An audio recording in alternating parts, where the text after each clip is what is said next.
No Interface de hoje, a Pampulha sob o olhar de JK. E as curiosidades desse cartão postal de Belo Horizonte. E ainda a história de uma faxineira que construiu 12 bibliotecas públicas. E um passeio sensacional pelo Museu do Cotidiano. Venha com a gente que o programa está imperdível.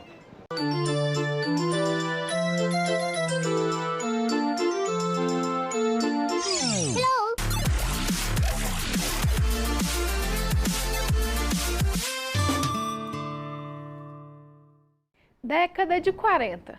Seguindo a tendência da arquitetura moderna, JK idealiza um dos principais cartões postais da capital mineira. A Pampulha, nome de batismo da lagoa artificial, projetada para evitar futuros problemas com o abastecimento de água em Belo Horizonte. E foi assim, timidamente, que essa região foi crescendo, ganhando prestígio e destaque na cidade. Um projeto que contou com Niemeyer, Burle Marx e Portinari, mas sem dúvida esta herança é atribuída ao então prefeito da capital, Juscelino Kubitschek.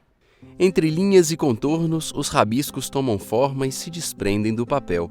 De tanta beleza, até parece desenho. E foi. Mas saiu dos rascunhos para se tornar um dos lugares favoritos do Belo Horizontino. Pampulha. O mérito disso, de alguém que sempre teve visão.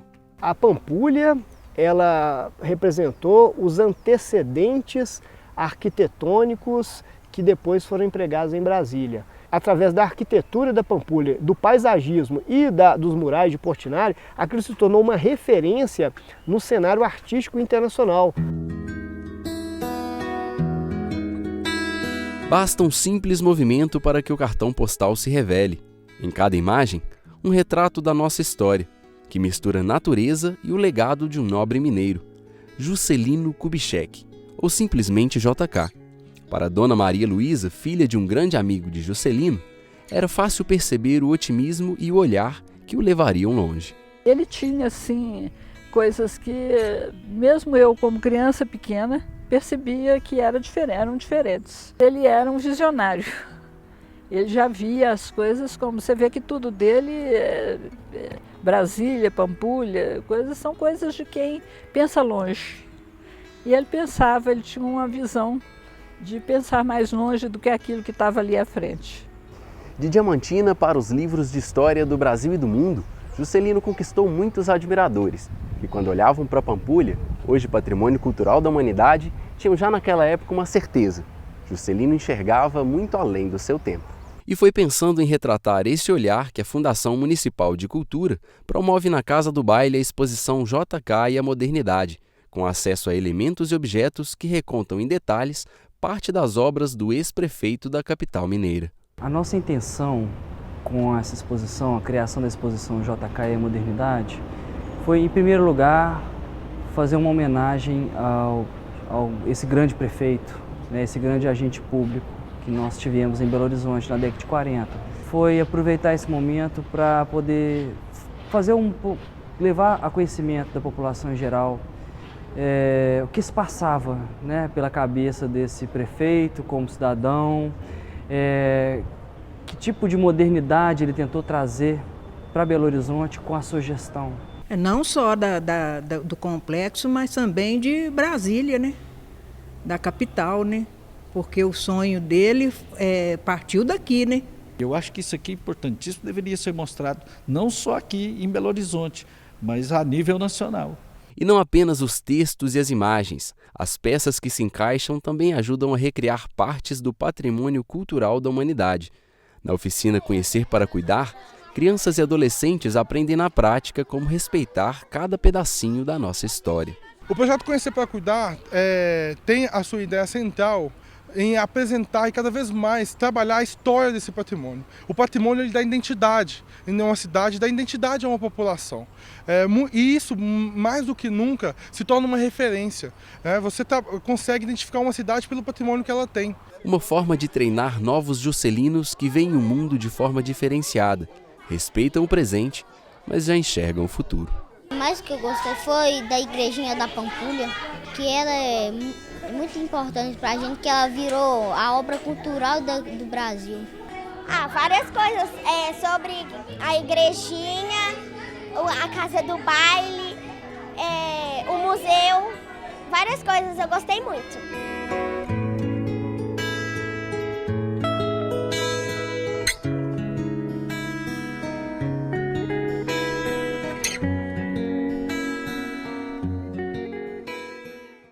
17 de julho de 2016. Uma data que os belo-horizontinos jamais vão esquecer. Dia em que a Unesco reconheceu o conjunto arquitetônico da Pampulha como patrimônio cultural da humanidade.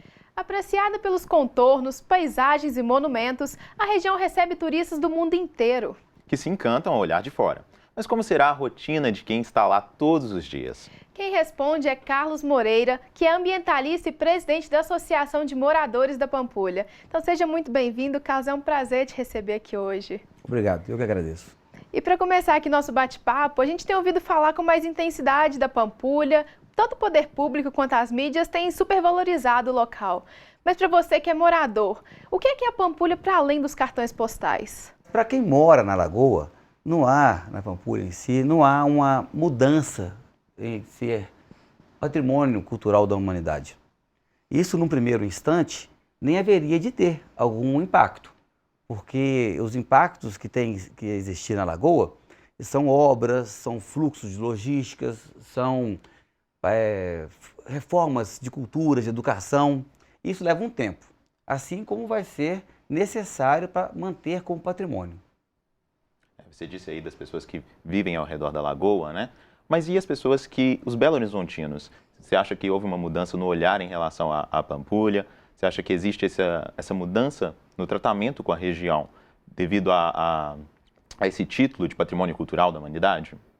A gente vê nitidamente o aumento de pessoas, principalmente nos sábados e domingos pela manhã, praticando atividades físicas, outros tipos de esportes, apenas passeando, tanto onde tem o patrimônio, que é o Largo da Igrejinha, como também nas outras atrações da Lagoa. E você considera que as políticas públicas têm realmente honrado grandes nomes como Niemeyer, como JK? Para assumir desafio, tem que respeitar os nomes passados, porque a Unesco ela vai primar por ver a originalidade do que existia quando da inauguração do conjunto arquitetônico da Pampulha. E para que eles existam, tem que ter um respeito ao que foi feito desde o início. Então houve processo de restauração, houve processo de história, de buscar inclusive pessoas mais velhas que poderiam dar testemunhos de algumas coisas que não foram registradas por fotografias, por exemplo. E aí podemos assumir que há um respeito por isso tudo que está no passado. E vamos falar da Lagoa. Você acha que agora que ela está sobre o holofote internacional, a limpeza da Lagoa finalmente sai da promessa? Houve uma confusão no começo, sabe, Jada? Que as pessoas achavam que você ter um título, você ter essa medalha, esse troféu, isso automaticamente traria dinheiro. Isso não existe. São mais de 800 patrimônios classificados pela Unesco no mundo. Então você não sai recebendo verba para que isso aconteça. Há um aumento de responsabilidade. Qualquer gestor, ao substituir a atual gestão, vai querer manter. Nós temos exemplo da Congonhas, aqui próximo de Belo Horizonte, apenas o Santuário do Matozinhos, que é tombado, a exemplo da Pampulha, ela esteve próximo de perder o seu título de patrimônio. Então houve que ter injeção de capital, de recurso, para poder resgatar o que havia sido perdido, o que foi destruído com a ação do tempo, o vandalismo. Falando do lago, o maior reflexo que pode impactar a gente perder o título, e que é uma responsabilidade inscrita, é manter a qualidade da água. Então isso automaticamente gera um reflexo para que possa vir recurso em termos de esgoto, em termos de manter a qualidade da água aí, que é necessário pela norma que foi instituída como uma espécie de condicionante do patrimônio cultural. Porque você tem uma igrejinha linda, um museu bonito, a Casa do Baile bonita e o iate também original, isso tudo com um lago de esgoto banhando, não vai ser bem visto por ninguém, espanta os turistas, vai ter um reflexo, talvez indireto, mas que vai ter, vai. E aproveitando aí o envolvimento da população com o patrimônio cultural, igual você disse, o que existe de projeto para envolver o jovem com toda a região da Pampulha? É um projeto exclusivo para o jovem, eu desconheço. O que há são projetos de melhorar, por exemplo, a questão de ciclovia. Belo Horizonte é uma cidade completamente cheia de morros, como são as montanhas de Minas Gerais, e praticar ciclismo em Belo Horizonte, você tem poucas condições. A Pampulha é um dos melhores locais. Você tem 18 quilômetros retos e sem interferência de esquinas, quando você está do lado da lagoa. Com umidade boa, muita árvore.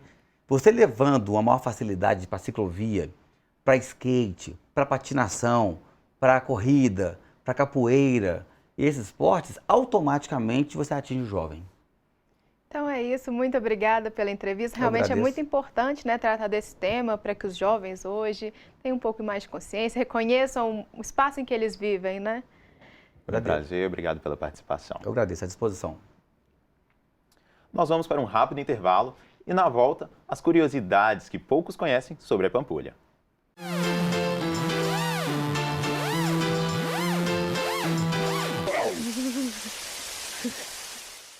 Ele propõe aberturas viárias, ele propõe pavimentações, renovações urbanas e culmina com a grande obra que é o Conjunto Moderno da Pampulha. E ele tinha, assim, coisas que mesmo eu, como criança pequena, percebia que eram diferentes do comum dos amigos do meu pai. Ao instituir novos hábitos, hábitos gastronômicos, hábitos da moda, tudo aquilo que se utilizava, ou se vestia, ou se comia pelas elites, né, internacionais, aquilo começa a fazer parte aqui em Belo Horizonte, à época da Pampulha.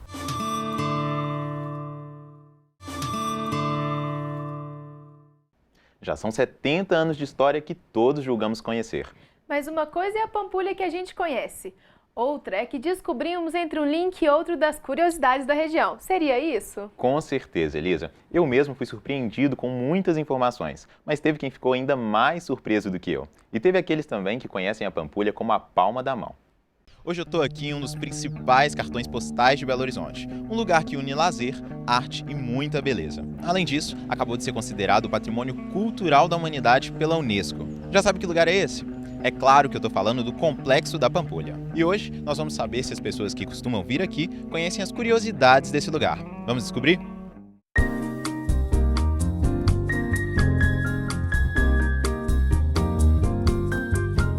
Eu estou aqui com o Bisael Dourado, eu estou aqui com a cantora Fernanda Takai, eu estou aqui com o senhor Juraí, eu estou aqui com o Luiz Fernando. Para começar, eu quero saber se você sabe quando foi que a Igreja da Pampulha começou a celebrar missas. Letra A, 1940, letra B, 1958 ou letra C, 1980? Eu vou nessa 1980. Eu vou ficar com letra B. 1958? Isso. 1958. 1940 é muito cedo, porque a Pampulha toda é de 1940. Eu acho que é a letra B. Construída em 1943, a Capela de São Francisco de Assis atrai olhares pela arquitetura moderna. E não é que foi justamente essa modernidade que impediu a Igreja Católica de aceitar a obra como santuário? O reconhecimento só veio 15 anos depois da construção. O Museu da Pampulha inicialmente foi projetado para ser, letra A, um cassino, letra B, um espaço de yoga, letra C, uma academia de ginástica. Cassino, com certeza. Letra A, um cassino. Sem me dar as alternativas, era um cassino. O primeiro projeto de Oscar Niemeyer para o conjunto da Pampulha foi o cassino.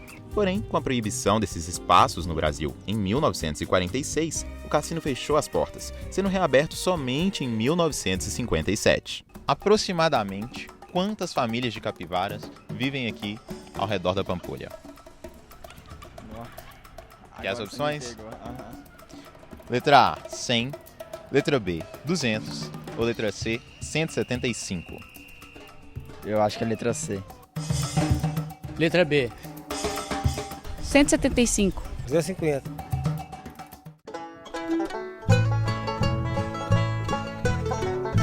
Quem passa pela região da Pampulha já deve ter se deparado com as famosas capivaras. De origem incerta, elas vivem há muitos anos na região. Estima que o local abriga cerca de 100 famílias dos animaizinhos. Eu adoro isso, ó. É muito verde, a proibição de se construir prédios em volta da orla, né? Então, assim, toda vez que vem essa coisa, vamos discutir a verticalização da Pampulha, dá um negócio aqui, porque olha a diferença de você ter essa área, né? Esse mais céu por aqui. Então, eu gosto muito disso. Aqui a gente tem mais contato com a natureza. Como belo-horizontino, eu sou apaixonado pela Pampulha, tanto que meu sonho de infância era morar na Pampulha, mudei para Pampulha. E você sabe a origem do nome Pampulha? A teoria mais provável diz que antes da criação da lagoa, existiam muitas fazendas de imigrantes portugueses na região. Para nomear a área, eles escolheram o nome de um antigo bairro de Lisboa, batizado de Pampulha. O bairro já não existe mais, mas ainda há uma calçada famosa com esse nome em Portugal. Já a nossa Pampulha continua existindo e agora abriga um dos patrimônios culturais da humanidade. Um cartão postal que vale a pena ser visitado.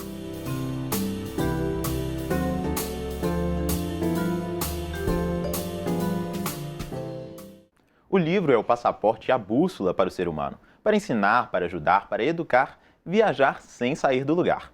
Palavras de quem encontrou nas bibliotecas uma forma de transformar vidas, seja de moradores da Pampulha ou de outras cidades, não importa o lugar.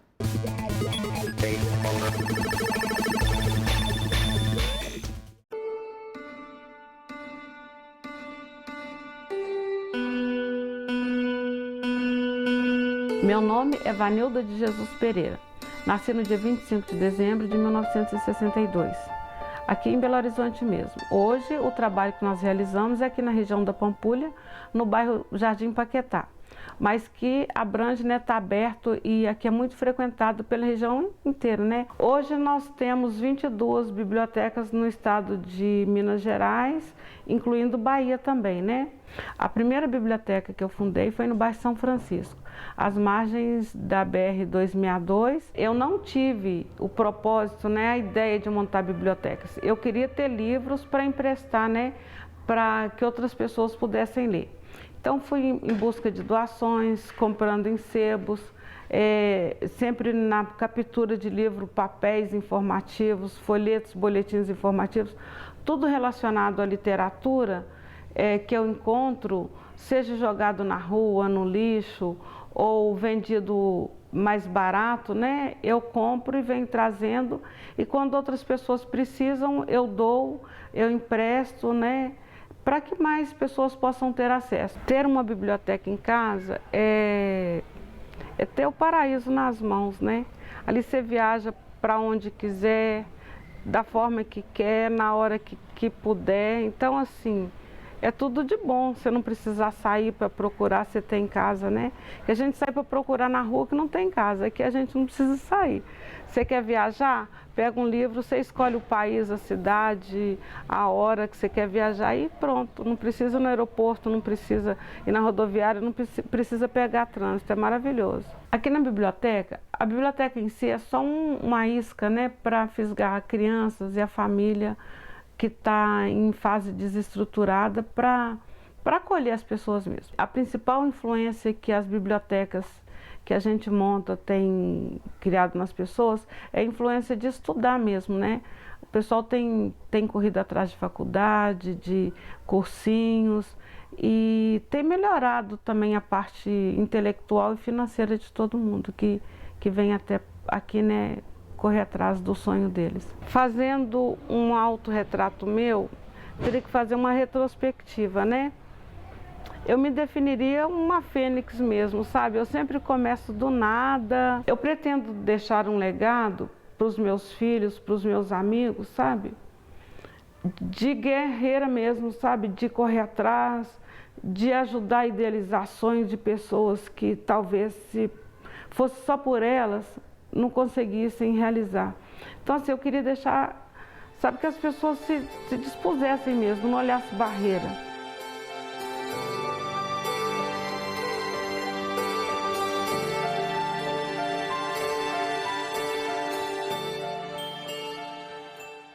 Mais de 100 mil objetos que revelam a passagem do tempo. Um respiro na rotina frenética para contemplar o que já é do nosso dia a dia. Esta é a proposta do Museu do Cotidiano, que foge do formato tradicional para surpreender os visitantes.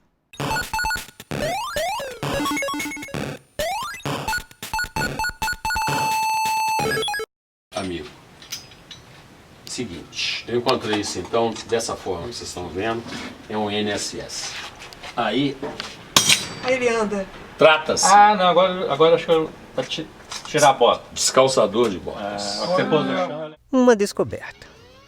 Das muitas, que começam por um corredor minúsculo, escondido atrás de um portão modesto. Um museu nada convencional, onde a desordem ganha sentido ao ter como referência o cotidiano.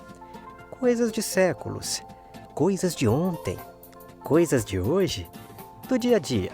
A ordem é não caprichar na ordem, pois assim surgem cenas em que mesa é menor do que as garrafas de bebidas e bicicletas vão parar no teto, roubando para elas o brilho dos lustres.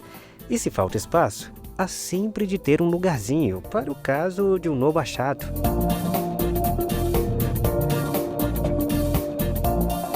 Quantos anos nesse? Nesse rumo de doce? É. Eu trabalho já tem mais de 20 anos, vai fazer 30 anos. Mais um objeto, com mais uma história. Num galpão com mais de 100 mil peças e mais de 100 mil histórias, exprimidas em 600 metros quadrados, em corredores onde é necessário toda atenção e cuidado, onde o tempo é sempre o mesmo, só que com molduras diferentes.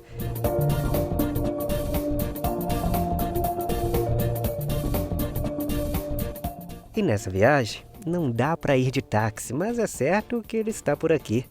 Ou de repente na oficina, ou conseguiu cortar caminho por uma rua sem saída. Brincadeirinha. Possível, numa soma de um objeto com outro, me trazendo cenas de um dia a dia para colocar tudo na balança. Desculpe, não resisti. E quando aparece uma nova peça, o registro é fantástico. Quanto você vende por dia, mais ou menos? Em reais, quantos reais? De reais? Mais ou menos, um dia pelo ano. Por dia? Só por dia? Por dia. 50, 60 reais por dia. E assim, comprando objetos, garimpando cenas corriqueiras e personagens de tantas esquinas que seu Antônio Carlos, objeteiro, pois é assim que ele se define, soma os objetos decolativos. É isso mesmo, decolativos, não falei errado, pois decolam para novas histórias, para nossas memórias, em labirintos que me retratam politicamente, que resgatam a minha fé no meio do escuro, que põe a criança em toda parte e que lembra que o Oriente e o Ocidente não são de planetas distintos. O Museu do Cotidiano é bem assim. Não limita a nossa mente a um espaço, te espreme em corredores estreitos para te forçar a viajar pelo mundo. Por hoje é só. Mas na semana que vem temos um novo encontro, desta vez para falar das startups que têm movimentado o mundo dos jovens. E se você quiser rever esta ou outra edição da Interface, não deixe de conferir no canal da PUC TV no YouTube. Até semana que vem!